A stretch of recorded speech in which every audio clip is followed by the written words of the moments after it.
Salut à tous et à toutes, vous êtes avec Programmation Hacking.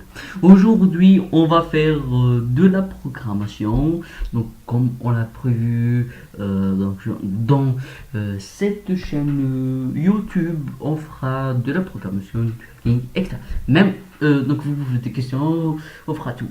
Voilà, donc mobile, PC, etc. Pour commencer, j'ai préparé un petit truc. Voilà, donc c'est quoi un code informatique? C'est-à-dire un code ou un programme ou voilà, un langage, on va dire, pas un programme mais un langage. C'est quoi? Donc un code ou un programme, donc c'est la même chose. Ou un code ou un langage, c'est la même chose. Donc pour commencer, c'est quoi ce code? C'est quoi ce merveilleux code qu'on voit?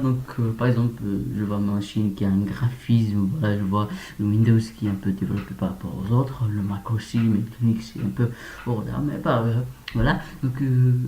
Mais derrière ça, il y a peut-être quelque chose. C'est quoi? C'est ce code.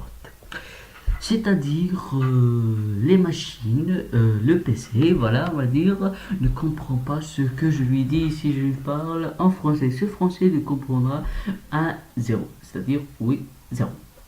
Pour ceux qui se connaissent un peu en électronique, donc ça a un peu de relation avec ça. Donc par exemple, j'écris J sur le clavier, mais pour lui, c'est comme j'écris 74. C'est-à-dire, il va traduire 74 en binaire. Il aura un chiffre, et ce chiffre, il relie à une lettre. C'est-à-dire, cette lettre, c'est J. Voilà, donc c'est comme ça à peu près, ça marche. Mais comment je dois lui dire de faire ça et de faire ça? Voilà, donc c'est pour ça qu'on utilise des codes informatiques. En général, je vais pas tout expliquer, oui, mais j'ai juste voilà, pallier un petit peu comme ça. Vous pouvez aller chercher, je vous montre un site, c'est site du zéro, Open Classroom. Donc voilà, c'est un langage comme le langage des humains. Voilà, donc c'est ce que j'ai dit. Le langage informatique, donc c'est comme le langage que les humains utilisent pour transmettre des informations, pour dire, pour donner un ordre, un conseil, etc.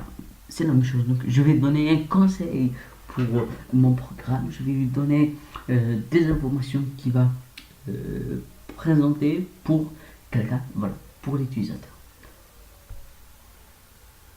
Existe-t-il beaucoup de langages informatiques? Oui, bien sûr. Je vais citer quelques-uns. Donc, je citerai HTML, PHP, bien sûr. Il y a les interprétés et les compilés. C'est-à-dire interpréter, il sera exécuté, mais il faut le traduire en, en langage machine, voilà, à peu près ça. Mais compilé, c'est-à-dire il s'exécute automatiquement. Là, on parle des langages compilés. Voilà, c'est à peu près cela. Je vais citer quelques-uns, donc le C, le C++, le C++, le Python, Java, JavaScript, je vais citer par exemple Delphi, voilà, tiens,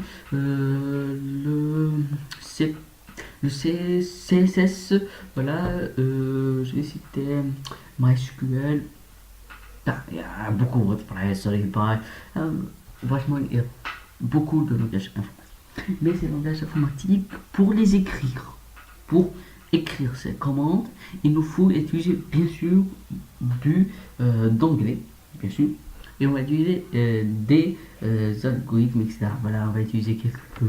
Donc c'est alphanumérique. Et il y a aussi des impôts, bien sûr. Et voilà, et on a besoin de quoi pour l'écrire? Je vais pas l'écrire sur une feuille, hein. Je vais pas l'écrire avec un stylo sur l'écran, hein, quand même.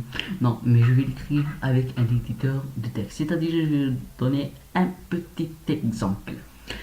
Le bloc-notes, donc c'est celui qu'on trouve dans les Windows, mais moi je le préfère pas parce que il fait pas la différence entre une valeur, une fonction et voilà, il fait pas ces différences, c'est-à-dire on va avoir un code totalement écrit avec du noir au fond blanc. Là, à un moment, parce qu'on va écrire des codes très très longs, Ça dépend qu'est-ce qu'on fait bien sûr, mais vraiment il faut écrire de grands codes, lignes de code pour faire de grandes choses.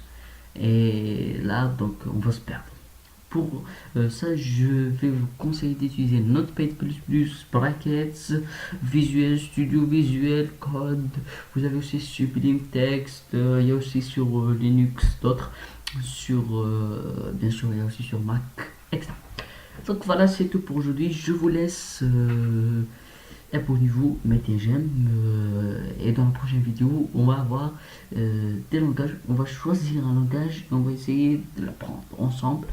Et bien sûr, je vais mettre plusieurs langages comme ça. Vous allez choisir celui qui vous convient. Donc je vous laisse. Ciao.